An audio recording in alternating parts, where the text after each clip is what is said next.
All right. Hey, everyone. It's November the 30th, the year 2016.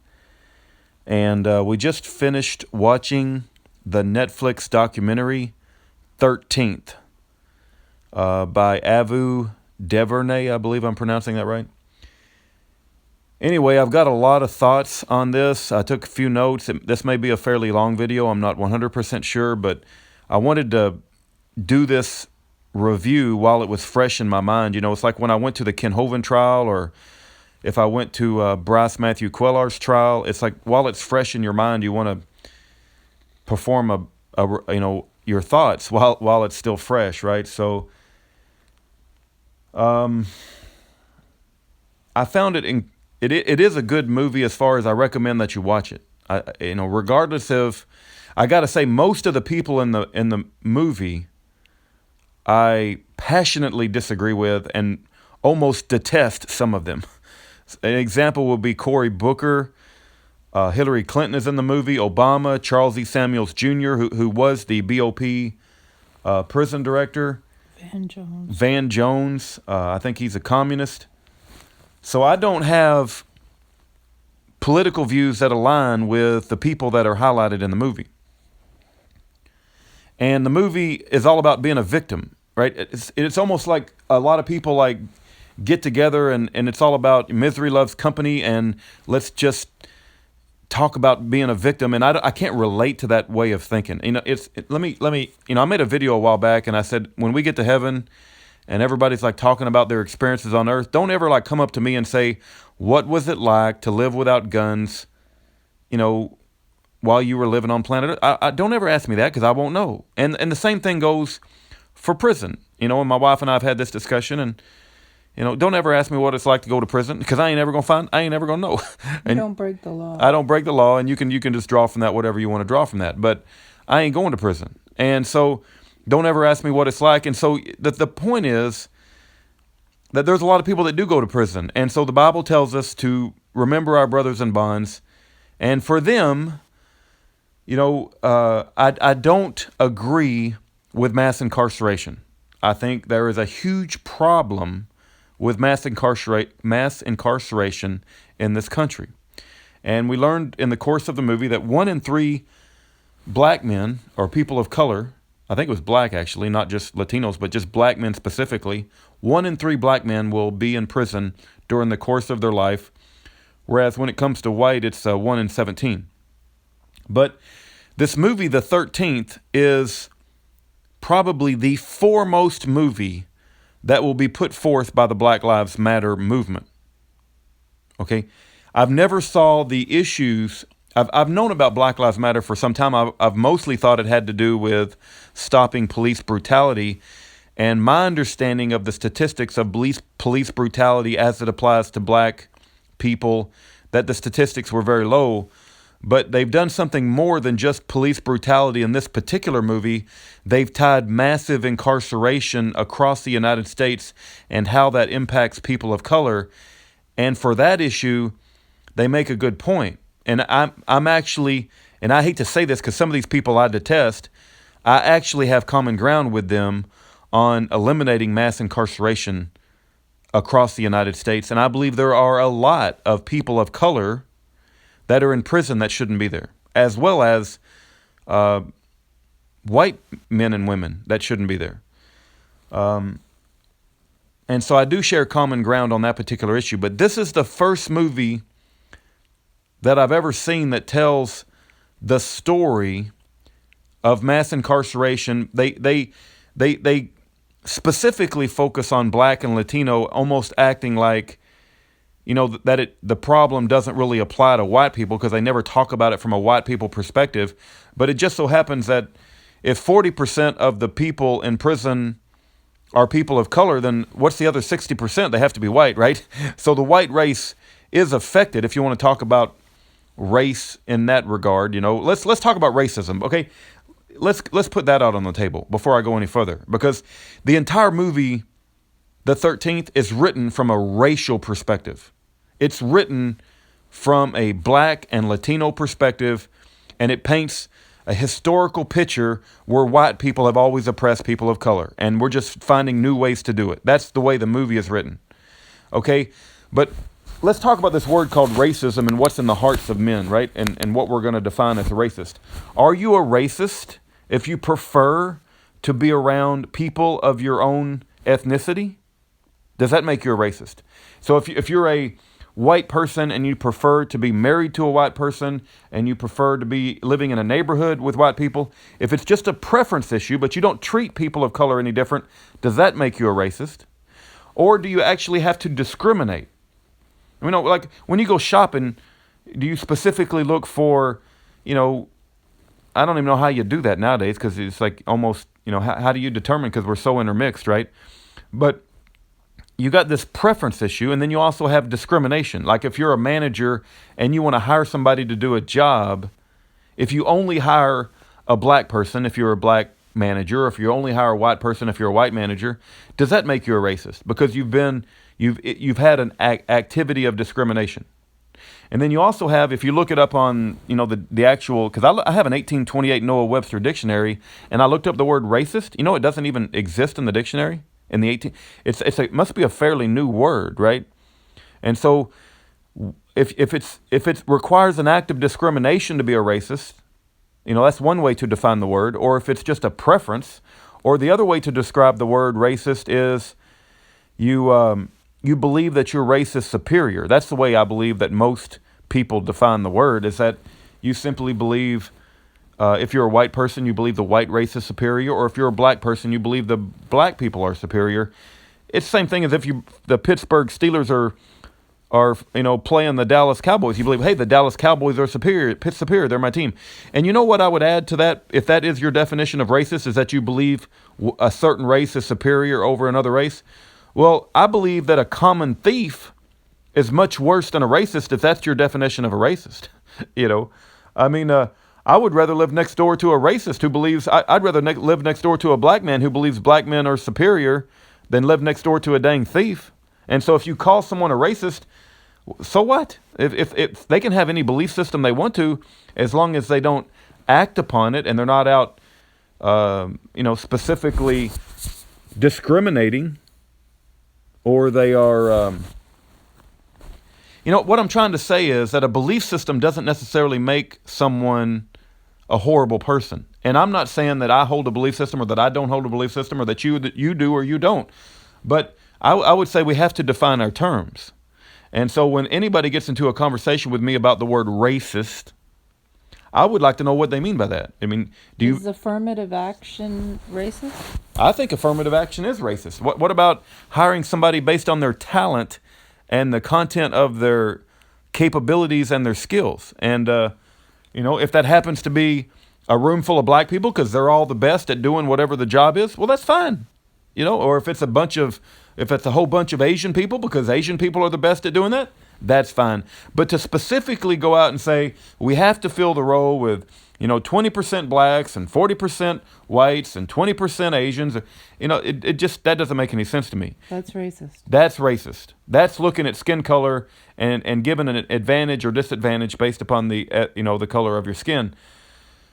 But getting back to this, what's more dangerous? Racism or a violent person? A racist or a violent person? Yeah, if you're just well, it depends on how you define the word again, right? If you're a racist and the only thing you do with your racism is you just have a belief system. Let's just talk about white people, because everybody likes to talk about racist white people. Let's say that you're a racist white man, and the only thing that you do in your life, as you live your life, is you just have a belief system that white people are superior, and you prefer to hang out in white neighborhoods, and you spend your money in white businesses, and that's the only thing that you do. I would prefer to be around that sort of person than I would be a dang thief, because in my opinion, a thief, no matter what the color of his skin, is much worse than that type of racist person. You know, if that's how you define the word racist. But I would agree that if you are discriminatory and you're a manager and you're, acting upon your racist belief, and you're only hiring certain people of certain color, or, I just don't think there's anything wrong with having a preference or a belief system. It's only like if you're out, if you're a cop and you're arresting black people because they're black and it has nothing to do with whether they broke the law or not. Hey, that's wrong. That's a terrible thing. I'm in agreement with that. But Everyone has preferences. It's not racist to have a preference. If I like chocolate and you like vanilla. yeah, I mean exactly. Let's you have National Association for the Advancement of Colored People. You have black churches. You have Miss Black America. I mean, I could go on and on. You have NAACP. yeah, I mentioned that. You got There's so black. You got many. black colleges. You got black web dating sites. But if you was to have any sort of white web dating sites or white colleges or National Association for the Advancement of White People, people would lose their freaking mind, right? So let's go back to the movie, right? I've beat this racist word to death. But I do think that anytime we talk about this word racism, we have to define what we mean by that. Are we talking about people that have a preference? Or are we talking about people that discriminate? Or are we talking about people that, that act upon the racism, or they just simply maintain a belief system? And, my wife and I have talked about this. It's like if you let's just say that you eliminated ethnicity and you totally had a world full of all black people or all white people or all Asian people. You think all the problems are going to go away? I guarantee you, if from a white person's perspective, if you just snapped your fingers and all Asians and blacks went away and the whole world was full of white people, this world would still be full of war. White people do like to go to war with each other. And you know what? The presence or the existence or the disappearance of colored people will not stop the presence of war, because white people like to go to war with one another regardless of whether black people exist or not. So the world's problems don't go away just because you eliminate ethnicities. And the New World Order is white. So when people say, what preference do you like, or what community would you like to live in, I don't really say white or black or Asian. You know what I say? I want to live in a Christian community. That's how you fix this. The only way you fix the problems, these societal problems that we have in the world today, is with Jesus. That's the only way you fix it. And I gave a speech. I was honored to give a speech with Pastor James David Manning in Gettysburg, and it was called No Unity Without Truth, and the truth is Jesus Christ. But see, this movie doesn't give the solution. This movie, The 13th, all it talks about is a bunch of, it's mainly a bunch of black people, and there's a few white people interspersed, and they revel in being a victim, about how the black people have been a victim in the beginning of this country, and they were kidnapped from the shores of Africa, and they were brought here and put in chains, and in the old days they were segregated with the Jim Crow laws, and then they've been now they're being discriminated again, and they never given a chance, and we've mass incarcerated them. But they never ever bring up the solution to all of this, which is to fix man's heart from the inside, which Jesus is the only one who can do that. And he can do that whether you're black or Asian or white, right? And that would fix the problem, but they don't talk about that. That's why I don't like the movie. But going back to this movie, right? And I said this might be a long video because there's very deep topics that are brought up in this video, and I think it's worth watching. I did learn a few things. And so it was worth my time to watch the movie, but I don't agree with the way they went about telling their story, and I'll never be able to relate to telling the story as a victim, because I don't think of myself as a victim.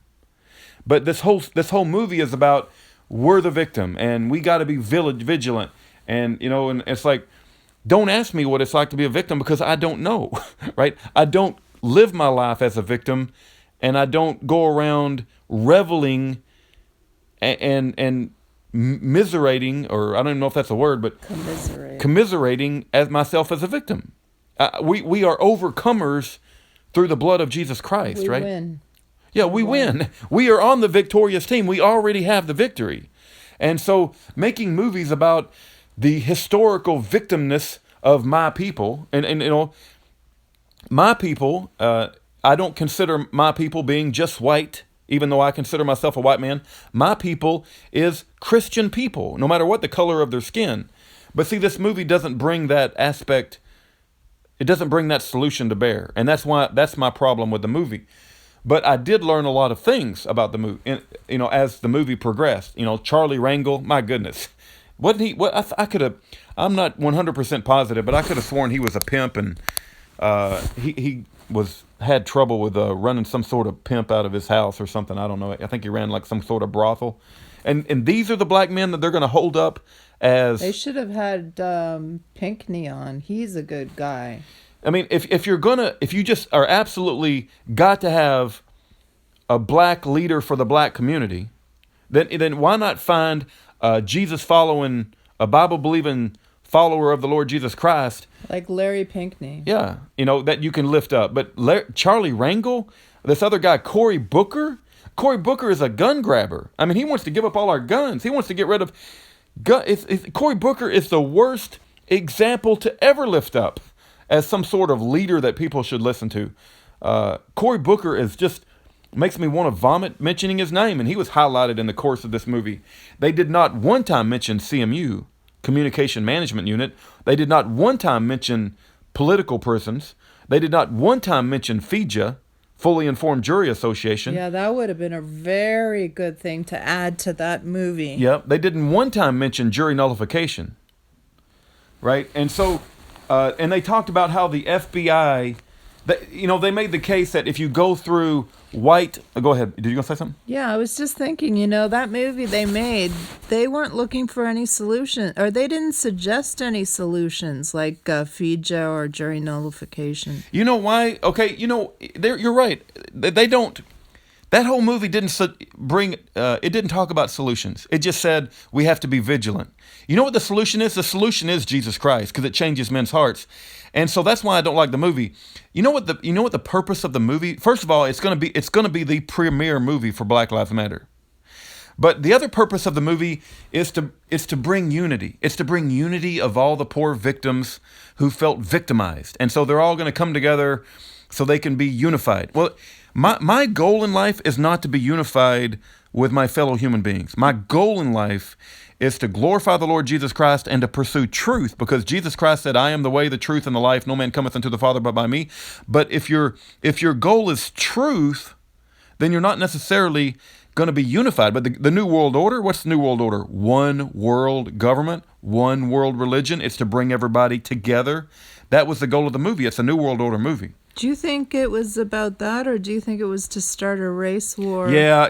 I got to tell you, man, that's another thing that I thought of, is that this thing will provoke more race riots. When the Dallas shooting happened and we had cops shot in Dallas, it was right after Philandro Castile, I believe, and the other guy who got...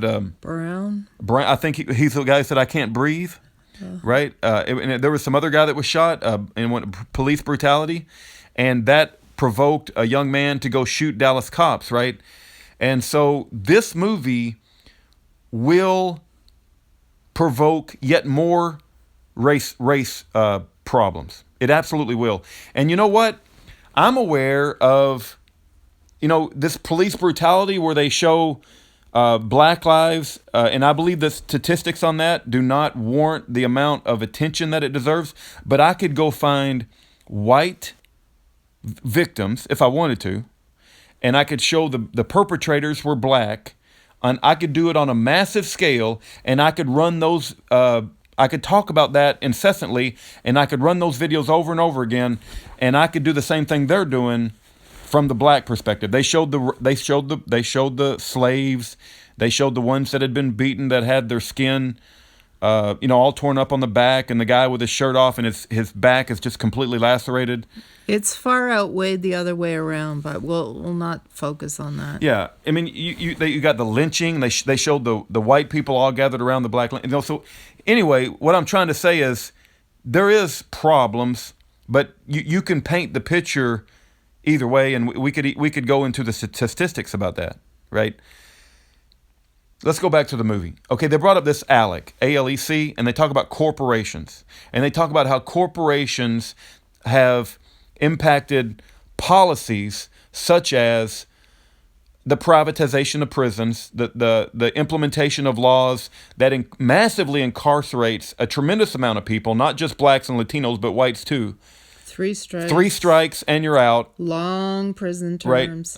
Minimum mandatory sentences. 85% before probation. They did talk about how they treated cocaine different than crack, and I agree that inappropriately targeted the people of color. But nobody forces people to do drugs. Yeah, nobody forced them to do crack, but I agree that they should have treated crack and cocaine the same. Yeah. The movie made the point that if you go through the history of white people, you don't even have to mention the FBI, but if you go through the history of black people in America, such as Malcolm X and Martin Luther King Jr., that you've got to mention the FBI, because FBI mentioned that the Black Panthers and Martin Luther King Jr. were enemy number 1. I found it interesting that they said that Martin Luther, I think it was, or Malcolm, I'm not sure, one of the two, had a full entourage of FBI agents. Yeah, it was Malcolm. They said Undercover. most of Malcolm's entourage was FBI. But here's the deal. The FBI is used to protect the establishment. And who is the establishment? The establishment is controlled by the people that run the Federal Reserve. The Federal Reserve controls America. They control our government. They control Hollywood. They control mainstream media. They control our educational systems. They are seeking to destroy the fabric of this country. And you can figure out who runs the Federal Reserve. Okay? But regardless if you want to call them Zionists or Jesuits or Bilderbergers, you make up whatever name you want to use for the people that run the Federal Reserve, but they are the evil bastards behind the scenes that are destroying America. And if you go against the establishment, the FBI and the IRS and the Department of Justice and the Bureau of Prisons will come after you. We have militarized the police, and regardless if you're black or white or Asian, if you go against the establishment, the FBI will come after you, and the IRS will target you. And they talked about how the leader of the Black Panthers was shot in the head while his pregnant wife was sleeping in another room. There is absolutely case after case after case of white men being killed by the FBI. You mentioned Kelly Thomas. Is that? Yeah, he was a homeless guy. And then there was another guy up on a mountain. Yeah, and you got Lavoy Finicum being murdered by the FBI. So, this whole thing about competing to see who is the biggest victim, I'm not really into that, No. right? I'm not gonna compete with my fellow humans about who's the biggest victim. I'm not going to get into that situation. But what I am saying is that the solution to this problem, this societal problem that we have, is not this movie. This movie is going to cause more problems because it's going to incite people of color to feel even more marginalized, to feel even more discriminated against. And they put up Trump as the absolute devil. Wow, did they ever? Yeah. Especially the editing they did. Donald Trump is going to be portrayed as the absolute, and I'm not even a fan of Trump. He's the one who said Obama was born in America, right? But, the solution is to lift Jesus up and draw all men unto him. Amen. Amen. And not only that, but we need to go back to a biblical means of punishment.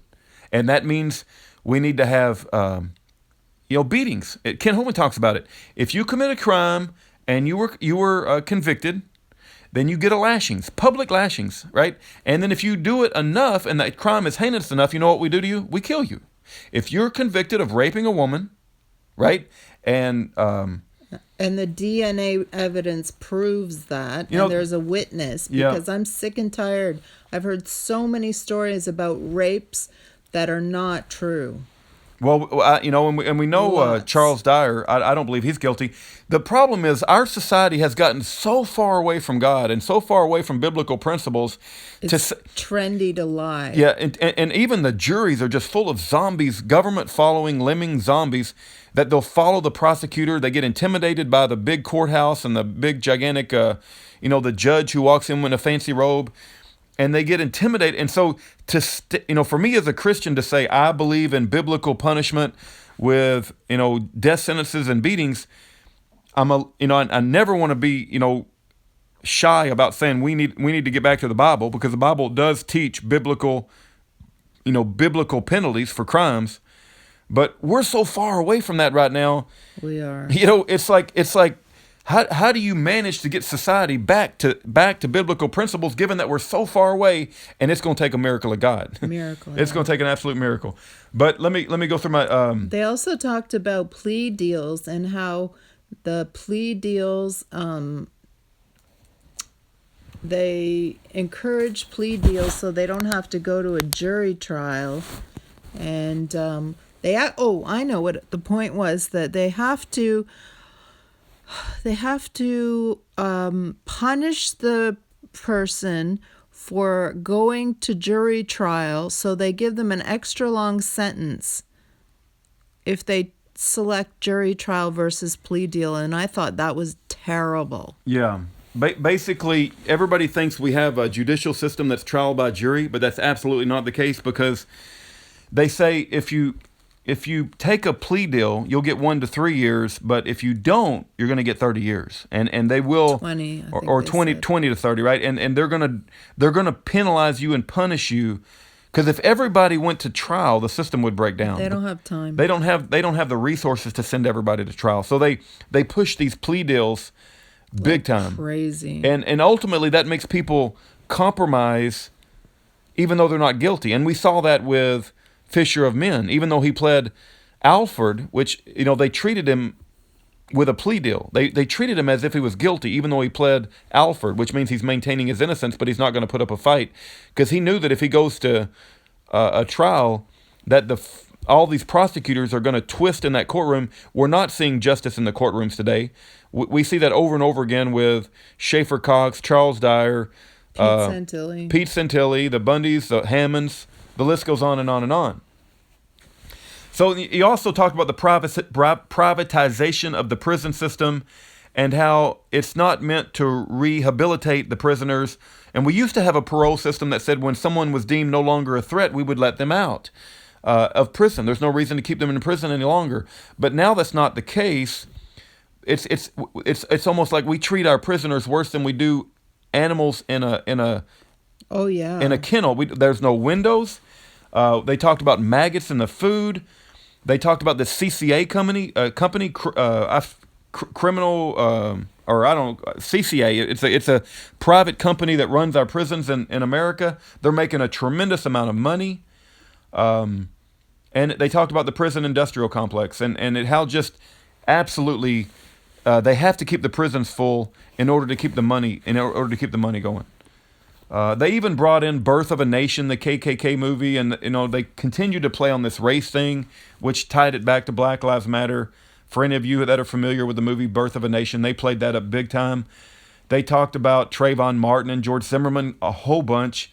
This war on drugs and Van Jones, the war on drugs. I don't agree with the war on drugs. I think that the Kennel is the perfect book, which exposes how we incarcerate a tremendous amount of people for drugs, when instead of treating it like a health problem, we treat it as a criminal problem. No victim, no crime. Yep. And then they talked about the GTL telephone and how that it's incredibly expensive. And I know that firsthand. I myself have sunk probably thousands and thousands, maybe approaching 10,000 or more. I probably spent 10,000 or more, and I don't know if it's that high, but it's pretty dang high. I spent a lot of money on prison telephone systems. They talked about how healthcare in prison is a money-making racket. You know what else they talked about was the slave labor. And I know from being in the furniture business that they make a lot of furniture in jails, and they make a lot of everything in jails. They used Victoria's Secrets, JCPenney, lots of companies making their products in jail. And I remember watching a protest in front of the Portland down there, and it was the people that were mad about the slave labor in jail. They weren't in jail, but they couldn't find jobs or compete with the slaves in jail for the wage. Yeah. Yeah, the prison labor is a huge problem, and these companies these corporate America are using prison labor to, to profit. You're basically profiting off punishment. It's horrific, and I don't think that's right either. It told the story of this caliph. I believe I'm pronouncing his name right. It's a young African American boy who was innocent. He spent 3 years in prison. Waiting trial? Why was he in there so long? Because he wouldn't. They said if he would just plead guilty, they would let him out. But he didn't have the money for bail. It said it would take $10,000 to get him out on bail. He was innocent, from what I'm told. But why didn't he go to trial? Why did it take 3 years? And I think he spent on Rikers Island, and it affected his mental health. He got out, and 2 years later, he hung himself. And Like that. I don't know if that was the same child, but I think there was a younger kid who ended up killing himself, and he was innocent. I think he was in Brooklyn, New York. yeah. So the prison, it ruins people's mind. I mean, human beings are not built to spend decades or even like a month or a week. That's from Roman law. Yeah, to be in a metal cell with no window and not have fresh air, to not have good food, to not see God's creation, just the air and the grass and the trees, and walk around a lake. I mean, it's horrific what we're doing to these prisoners. And, yeah, go ahead. I was just going to say, check it out. Yeah, definitely check out the movie. The other thing is, it did show Obama, and it did show Charles E. Samuels Jr., and it talked about how Obama wanted to do prison reform, and he's standing next to Charles E. Samuels Jr., and maybe that's one of the only good things that Obama did was he lowered it by what they said, I think 40% in the movie. I could be wrong, but he lowered what by 40%? He lowered the new incarceration rate or something by quite a large percentage. And I know he pardoned a lot of people. He's doing it right now. And I just hope it's not violent criminals or well, probably isn't, but I bet you it's Muslims. Yeah. Well, another thing, too, is they talked about how hard it is once you've been labeled a felon. Oh. And that you lose the right to vote. You cannot get an apartment even. If you try to rent an apartment and you fill out the form for application. Can't get a job. You can't get a job. And so there's huge amounts of our population that once they're labeled a felon, they can't function. And they haven't paid. They've paid their debt to society, but it continues. Right. It goes on throughout the rest of their life. And I think they're told they can re-register to vote after they've been out and they've done their probation, or they've ended their probation time. They can re-register after 2 years, but they'll still never be able to own a firearm, or they have to go through all these legal hoops to own a firearm, but that's only after a certain amount of years. So it's all about gun control, and it makes these people's lives hell. Fisher of Men, Bryce Quillar, when he goes and tries to get an apartment, and they ask him on his form, are you a felon? Same thing going to be for his wife, Zinni Mendez. They're going to have to live the rest of their life as a felon. It's a horrific thing, and this is going on with millions of people in our country. So I don't know, just in general, we've been going on for this is 33 minutes we've talked about this. Okay, we got to shut it down because these people might as well just watch the movie themselves. Yeah, you might as well just watch the movie. It was about a 2-hour movie, but I will say that it's worth your time to watch the movie. I don't agree. The people in the movie, I don't agree with at all. It's more like just let's all get together and talk about being a victim, but they don't offer any solutions. Jesus is the solution. And ultimately, Jesus, if we move our society back to biblical principles and lift up Jesus, right, then we fix all of these racial issues and we fix all of these societal problems. But you don't fix the problems the way that Black Lives Matter is going about it. And this movie will be the premier Black Lives Matter movie. And it just so happens I agree with them about this issue of mass incarceration, but I don't agree with the way they're going about it. And I don't agree with, how they paint the picture. But I do agree that it is a problem and it needs to be addressed. All right. Anything you want to say? Thanks for listening. God bless. Bye-bye. Amos 5:15.